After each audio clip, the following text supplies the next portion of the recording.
te souhaite la bienvenue dans cette vidéo un petit peu à cœur ouvert sur le bilan de cette année qui vient de s'écouler. Et je vais te livrer tout ça sans filtre puisque, pour être transparent, on est loin de nos objectifs pour 2024. Il y a une sorte d'inquiétude derrière tout ça. Il y a même une question sur le fait que l'université de potentiel doit s'arrêter ou pas. Donc je vais te livrer tout ça vraiment de manière transparente pour faire un point. Moi, ça me permet aussi de prendre date par rapport à ça. Et puis aussi d'être transparent avec toi qui me suis peut-être depuis des années, ou peut-être depuis quelques jours, mais en tout cas t'expliquer où on en est. Donc c'est une vidéo qui va peut-être être longue, je pense que je vais mettre un chapitrage dessous. J'ai pris quelques notes, donc c'est pour ça que tu verras mes yeux descendre comme ça.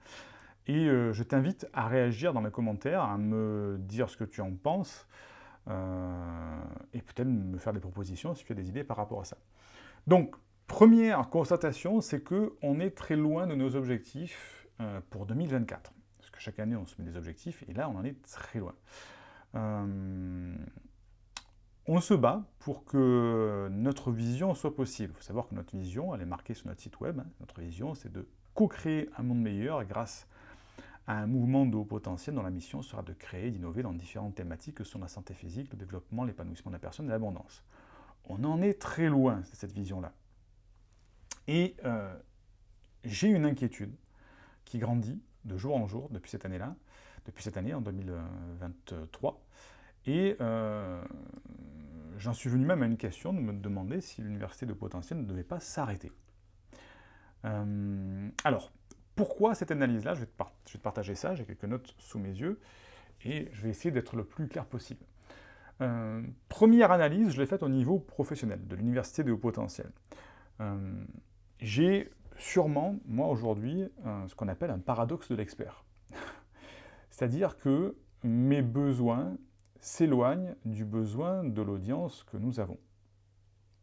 C'est, pour t'expliquer, sur une métaphore par exemple, quelqu'un qui commence le sport, voilà, pour que ce soit bien clair, quelqu'un qui commence le sport, lui, ses besoins, ça va être juste de connaître le programme d'entraînement sur une semaine. Tu vois, quelqu'un qui n'a jamais fait de sport, c'est qu'est-ce que je dois faire, combien de temps, combien de minutes je m'entraîne, voilà.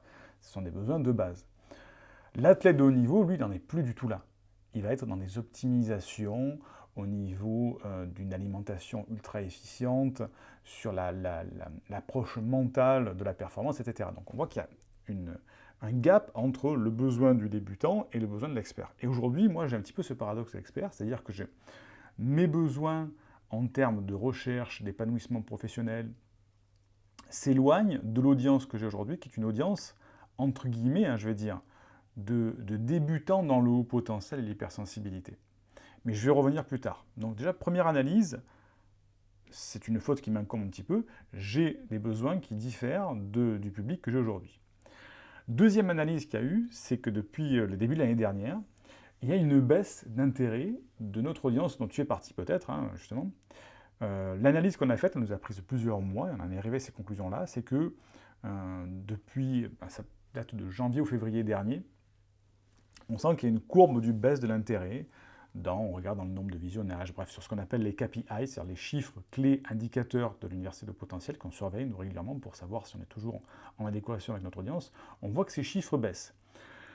L'analyse qu'il y a eu, c'est que premièrement, il y a eu une sortie du Covid, c'est-à-dire que les gens étaient bloqués chez eux, confinés, devant l'ordinateur, donc il y a eu une envie de faire autre chose que de l'ordinateur, du numérique, et nous, l'université de potentiel, elle est 100% numérique, ce qui fait que, effectivement, quand on a passé 1 ou 2 ans confiné juste devant son ordinateur, on a envie de passer à l'extérieur, de prendre l'apéro au soleil et de quitter l'ordinateur. Donc la baisse d'intérêt est en partie due à cette sortie du Covid. Deuxième problématique du baisse d'intérêt, c'est qu'on a enchaîné directement avec la guerre de l'Ukraine qui a monopolisé l'attention des médias et qui a plongé tout le monde dans une sorte d'angoisse générale de l'avenir.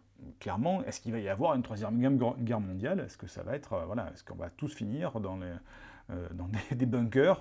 Voilà. Donc, l'attention, c'était pas sur, tiens, est-ce que je peux aller mieux, sortir de mon mal-être, c'est est-ce que je vais survivre? Donc, l'attention, elle s'éloigne des besoins que nous, on propose. À cela, bien sûr, avec cette guerre en Ukraine, s'est ajoutée la crise économique, l'inflation. Je ne vais pas revenir sur les faits, mais effectivement, cette guerre en Ukraine l'embargo qu'il y a eu, amené une inflation des prix, etc., qui font que, effectivement, les gens, l'audience dont tu fais partie, sa principale préoccupation, c'est est-ce que je vais avoir assez d'argent pour mettre de la soupe à réchauffer le soir pour manger. La priorité, c'est quoi? Est-ce que c'est je vais manger ou est-ce que c'est je vais juste aller mieux mentalement, chercher le bonheur? Non, on revient sur des besoins beaucoup plus, importants, capitaux, c'est la nourriture, c'est est-ce que j'ai assez d'argent pour survivre? Donc, survie versus bien-être, confort, là aussi, on s'éloigne de ce que nous on approche. Nous, on n'apprend pas à survivre, etc. Donc, il y a eu un éloignement, pardon. Et pourtant, lorsqu'on sonde notre audience, puisqu'on sonde régulièrement, on a toujours notre audience, c'est-à-dire peut-être toi, qui a toujours la même problématique sur le haut potentiel, sur l'hypersensibilité, sur les manipulations toxiques, etc., etc. Donc, on a proposé des changements, on a proposé des modifications pour encore plus répondre à ces besoins-là, mais on voit que l'intérêt, le focus n'est pas sur ça en même temps, en ce moment. Donc ça, c'est la deuxième raison. Première raison, paradoxe de l'expert. Deuxième raison, la baisse de l'intérêt de l'audience. Et troisième raison, au niveau de l'université de potentiel, c'est ce que je vais appeler le manque de proximité, le manque de contact avec notre audience. C'est-à-dire qu'on a fait beaucoup moins de live, on a arrêté les diffusions de la ligne rouge de haut potentiel. Moi, j'ai fait beaucoup moins de live parce qu'effectivement, c'est le type de contenu qui fait le moins d'audience. Pour rentrer dans l'analyse,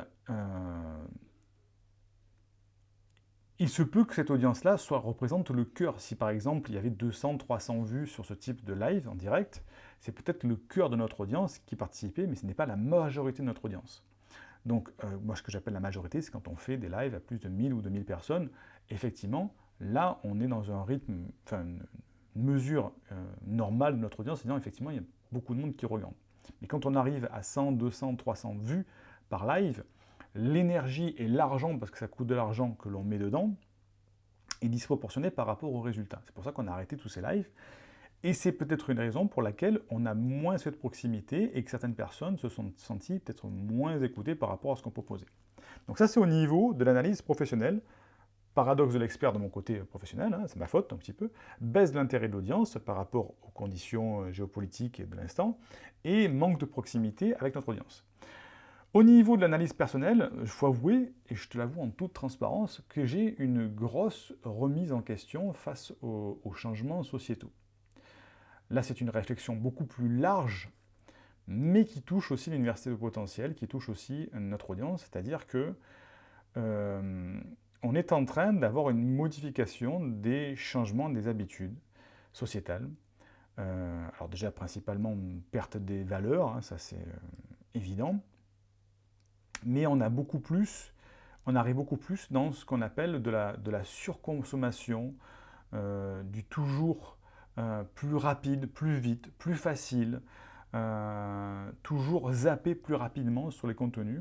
Et on s'en rend compte, nous, au niveau des statistiques de nos formations, on voit que de moins en moins d'élèves de nos formations, donc c'est-à-dire des gens qui ont payé pour suivre une formation, consomment nos formations.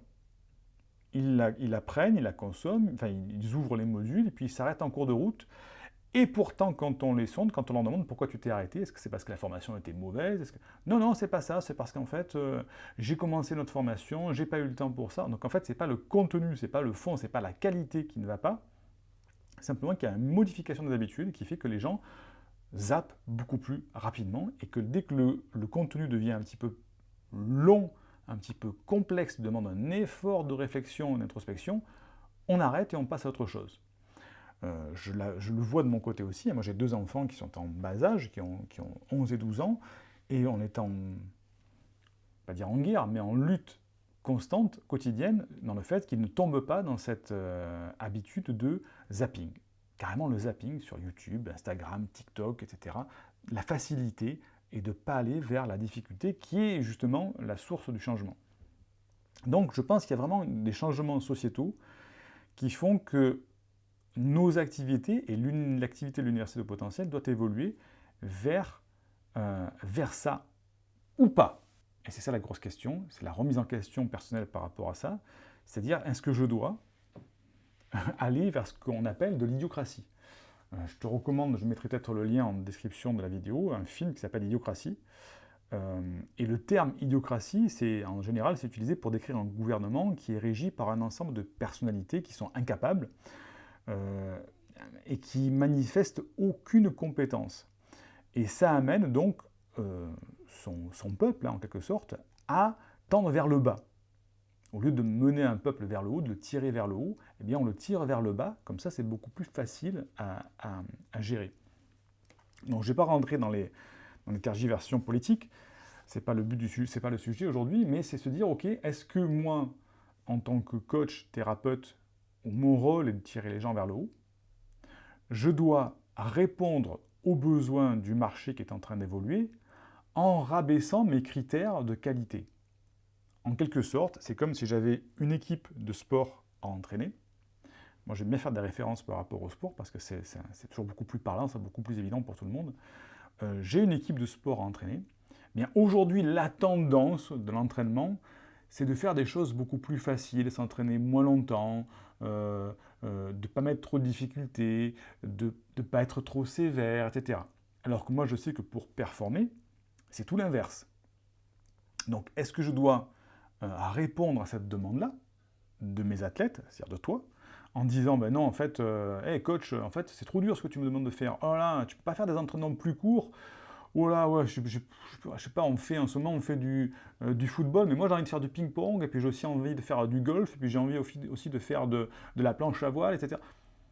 Et donc dire, ok, ben les gars, ok, d'accord, c'est vous qui avez raison, on va faire des entraînements plus faciles, on va faire un moins long, on va rentrer d'autres activités dans cet entraînement, bien que vous vouliez performer en foot, mais c'est pas grave, on va faire du ping-pong à côté, puisque c'est ce que vous avez envie de faire. Voilà. En quelque sorte, c'est, est-ce que je dois répondre en rabaissant mes niveaux d'exigence et de qualité pour lesquels je sais que ça amène vers la performance et l'objectif que tu cherches, ou aller à contre-courant et dire non, ce qu'il faut faire, c'est continuer comme on l'a toujours fait, et c'est ça qui amène des résultats. C'est-à-dire, en fait, redire, ok, bah effectivement, on va satisfaire moins de gens, on va se concentrer sur un noyau plus réduit de personnes qui ont encore cette capacité-là d'intensité, de profondeur, de pénibilité quand on veut changer. Et donc, il ne faut pas se le cacher, faire moins d'argent, et après je vais y revenir sur l'argent dessus, hein, parce que j'en vois certains qui sont déjà en train de sauter sur leur fauteuil, ouais ben Siegfried, t'as qu'à tout mettre gratuit, on en parlera de ça. Donc est-ce que je dois faire ça et donc recentrer, faire moins d'argent, et donc obligatoirement augmenter les prix? Ou est-ce que je dois dire au côté, effectivement, allez, je fais comme tout le monde, je m'en fous un petit peu en fait, on est en train de tous, on va tous crever de toute manière, ça va être la crise, le monde s'effondre, donc si le monde s'effondre, autant que je sois celui qui en profite le plus, et que je me fasse de l'argent sur le dos des gens qui ont envie de rien regarder, de faire des trucs faciles, de zapper, d'acheter une formation, de même pas la faire, etc., etc., ça les amènera nulle part, rien va changer, et de toute manière on va tous crever, donc je crève en fait avec de l'argent plutôt que de crever dans la misère. C'est vraiment là le cas de conscience, la remise en question que j'ai aujourd'hui, dans le fait de tomber là-dedans. Et on est vraiment aujourd'hui, et je te pose la question, réagis en commentaire d'ailleurs, dans une société, je parle de la société francophone, occidentale, dans la perte des valeurs, dans l'idiocratie, dans le paraître versus l'être profondément, un petit hashtag à mon ami Gilles Lartigot, perdre les valeurs, l'idiocratie, paraître versus être, et est-ce que je dois tomber dedans ou pas? Donc, c'est complématique. Donc, la question que j'ai aujourd'hui, c'est comment l'université de haut potentiel fait-elle pour exister là-dedans? Et je vais t'expliquer la transparence de notre business model pour que tu comprennes bien. Je t'ai expliqué notre vision, notre mission, je vais te le redonner. Nous sommes, je vais même te la lire, hein, parce que c'est sur nos pages. Qui sommes-nous? Nous sommes une université de formation, de thérapie, de coaching spécialisée dans l'accompagnement des personnes à haut potentiel intellectuel ou émotionnel, les atypiques de manière générale. Nous portons le mouvement de haut potentiel qui a déjà accompagné plus de 5500 élèves et 30 000 hauts potentiels, ça a augmenté depuis que je l'ai écrit, hein, dans 37 pays depuis sa fondation. Notre mission est de créer une communauté d'1 million de hauts potentiels d'ici les 10 prochaines années pour les aider à canaliser leur surefficience afin qu'ils apprennent à s'épanouir avec leur douance et utiliser leur plein potentiel. Notre vision est de co-créer un monde meilleur grâce à un mouvement international de haut potentiel dont la mission sera de créer et d'innover dans différentes thématiques que sont la santé physique, le développement, l'épanouissement de la personne et l'abondance. Nos valeurs sont la découverte, la justice, la tolérance, l'altruisme et la détermination. Voilà, c'est ça notre vision, notre mission. Et donc, notre business model, pour comprendre bien, on va parler d'argent, hein, et d'éthique du coach, c'est que je pourrais me contenter d'être un coach lambda. Et je vais parler de chiffres, j'ai pas peur, voilà. Je pourrais me contenter d'être un coach lambda, me dire, ok, bah tiens, je vais faire mes 3 000 € par mois, tranquillos, sans me prendre la tête. Et puis voilà, je vais aider mes quelques personnes là que je touche, là, peut-être une centaine de personnes que je touche, et puis basta, hein, voilà. Je fais mon petit train-train, mes petits 3 000 € par mois. Alors je sais que déjà pour certaines personnes, c'est beaucoup, hein. Mais tu vas comprendre. Donc, et je me contente de ça, génial. Le problème, c'est que j'ai d'autres ambitions. Moi, j'ai l'ambition d'aider beaucoup plus de personnes, parce que je pense que pour changer les choses, pour que mes enfants, qui ont aujourd'hui 11 et 12 ans, vivent dans un monde meilleur, je ne peux pas leur laisser un monde dégueulasse. Donc je dois mettre en place des choses pour que ce monde devienne meilleur, pour leur léguer quelque chose de meilleur. Et donc toucher une centaine de personnes, moi, c'est pas que ça ne m'intéresse pas, ce n'est pas suffisant pour mes ambitions. C'est la raison pour laquelle on a beaucoup de projets avec l'Université des potentiels pour faire changer les choses positivement. Et ça demande de l'argent, les projets. Je ne suis pas tout seul dedans. Il y a des gens à payer, il y a des outils à payer, il y a des charges à payer. Les projets, ça ne se développe pas comme ça en disant oui, mais Siegfried, vas-y, fais un crowdfunding, demande du bénévolat. Ça ne fonctionne pas aujourd'hui, ça. Ce n'est pas un levier suffisant pour changer les choses. Donc, c'est la raison pour laquelle nous, on vend des produits ou services, on répond à des problématiques, on apporte des solutions aux problématiques des hauts potentiels, des hypersensibles, des victimes de manipulation. Et on se fait rémunérer par rapport à ça. Et aujourd'hui, pour qu'un coach fasse son travail convenablement, il ne peut pas être dans le, entre guillemets, le bénévolat, ou être dans la gratuité. Aujourd'hui, un coach qui ne gagne pas correctement sa vie n'est pas un coach éthique, c'est un mauvais coach. Je vais t'expliquer pourquoi. Parce que si un coach aujourd'hui n'a que 3 clients, et que ces 3 clients-là lui rapportent, je dis n'importe quoi, allez, 1200 € dans le mois, c'est-à-dire à peine de quoi survivre aujourd'hui. Eh bien, quand un de ses clients va dire bah, « écoute, moi je me sens beaucoup mieux, tu m'as beaucoup aidé, merci, je vais arrêter là », qu'est-ce qu'il va faire le coach? Il va se dire « bon sang, mais si ce client me parle là, j'ai plus assez pour payer mon loyer, ma nourriture, pour survivre. » Et donc le coach va être tenté de dire « mais tu sais, il faudrait peut-être que tu résolves ce problème-là, mais en fait il y avait ça qu'on n'avait pas vu », et il va tenter de garder, consciemment ou inconsciemment, son client pour survivre. Donc un coach qui est trop juste au niveau de sa rentabilité, c'est pas bon. Un coach doit être financièrement à l'aise pour accepter de dire à certaines personnes « c'est terminé, on arrête là, on a résolu ton problème, repars dans ta liberté, ton autonomie, je n'ai pas besoin de toi, je suis assez confortable financièrement pour te dire d'y aller, de te donner ta liberté.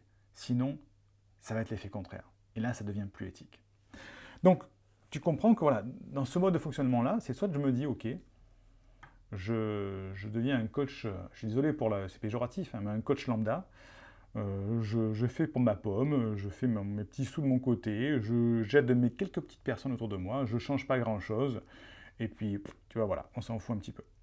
Donc, je suis vraiment dans ce dilemme-là de me dire, est-ce qu'il ne faudrait pas peut-être que j'arrête l'université de potentiel, ou que je laisse en plan tout ça, enfin, ou que je donne l'université, ou que je la vende à quelqu'un qui veuille en faire autre chose, parce qu'en fait, je suis vraiment dans cette remise en question face aux changements sociétaux.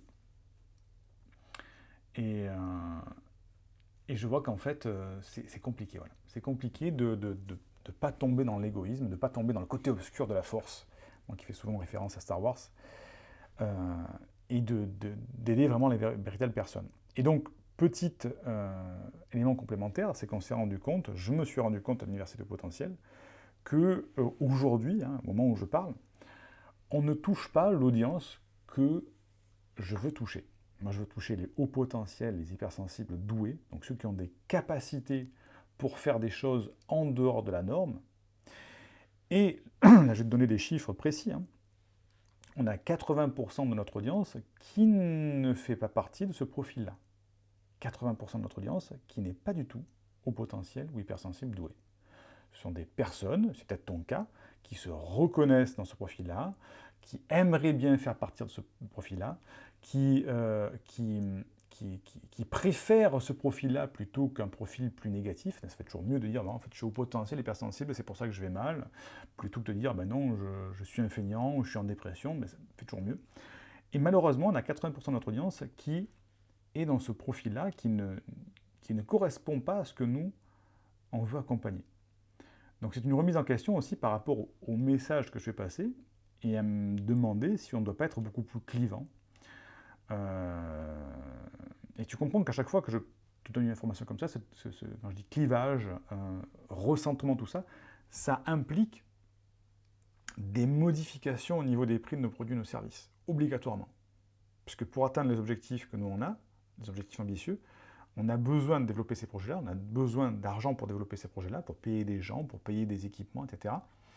Et ces projets-là, si on réduit notre audience, qu'on clive, donc on perd une partie de notre audience, etc., le peu de gens qui va rester, obligatoirement, pour compenser, ça va être une augmentation des prix. Donc c'est vraiment un dilemme en me disant, est-ce que je dois aider beaucoup moins de personnes, me focaliser sur une cible beaucoup plus précise, mais à ce moment-là, augmenter drastiquement les prix, ou continuer à aider un petit peu tout le monde avec une zone beaucoup plus floue de notre audience, qui ne fait pas partie de notre audience, mais qui s'y reconnaît et qu'on aide aussi, il faut avouer qu'on a des résultats avec ces gens-là, mais qui, moi, quand je parle avec ces personnes-là ou quand je suis en consultation, des fois je dis, mais franchement, entre guillemets, c'est pas moi le mieux placé pour t'aider, il vaut mieux aller voir quelqu'un de beaucoup plus classique. Là, moi, je suis, entre guillemets, comment dire, désolé pour l'expression, mais c'est donner des perles un petit peu au cochon, c'est-à-dire qu'effectivement, le niveau de compétence que nous on propose est largement au-dessus des besoins qu'ont ces personnes-là. Encore une fois, je vais faire une analogie avec le sport. C'est comme si un débutant à la course à pied allait voir un entraîneur olympique.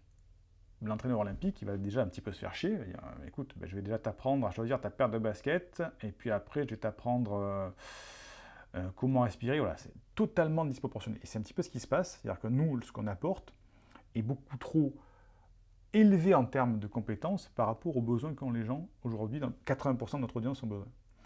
Donc voilà, c'est vraiment un dilemme aujourd'hui.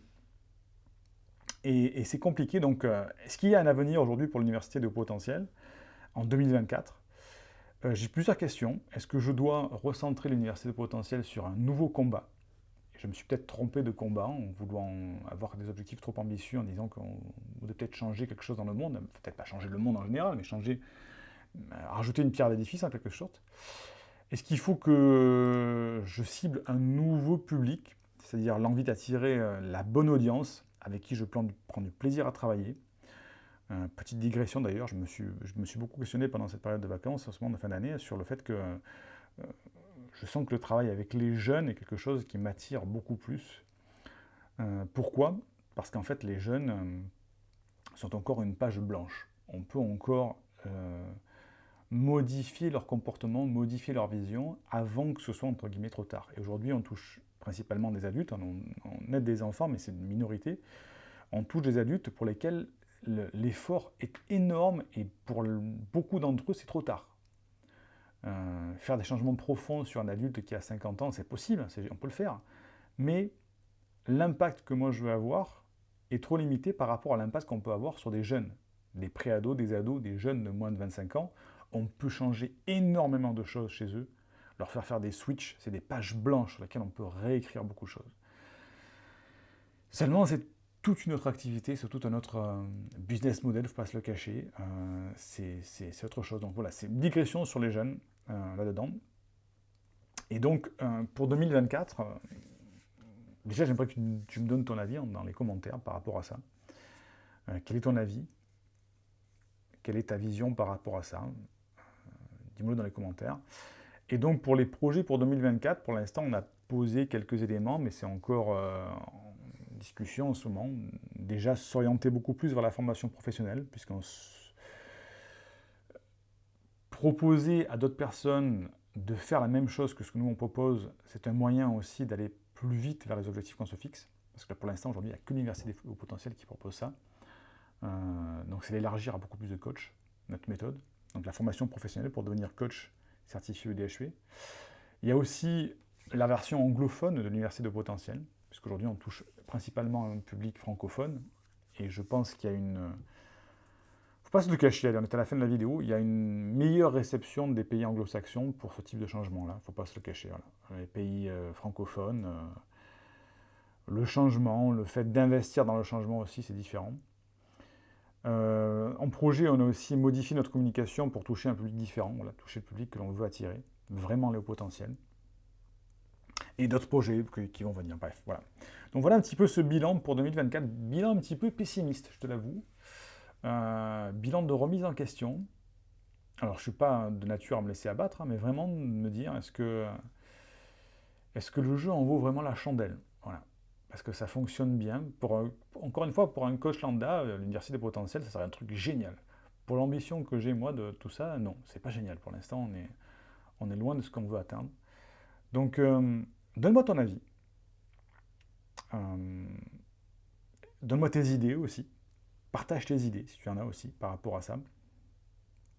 Et ça me fera plaisir de découvrir tout ça, et ce sera un plaisir pour moi de répondre à tes commentaires. Et puis, surprise pour janvier 2024, est-ce que tu auras un écran d'accueil noir sur l'université potentielle parce qu'on aura tout fermé, qu'on aura fait nettoyage sur tout ça et qu'on arrêtera, ou pas? Ça, écoute, tu le découvriras dans les prochaines vidéos. Mais même moi, je ne le sais pas encore. Voilà.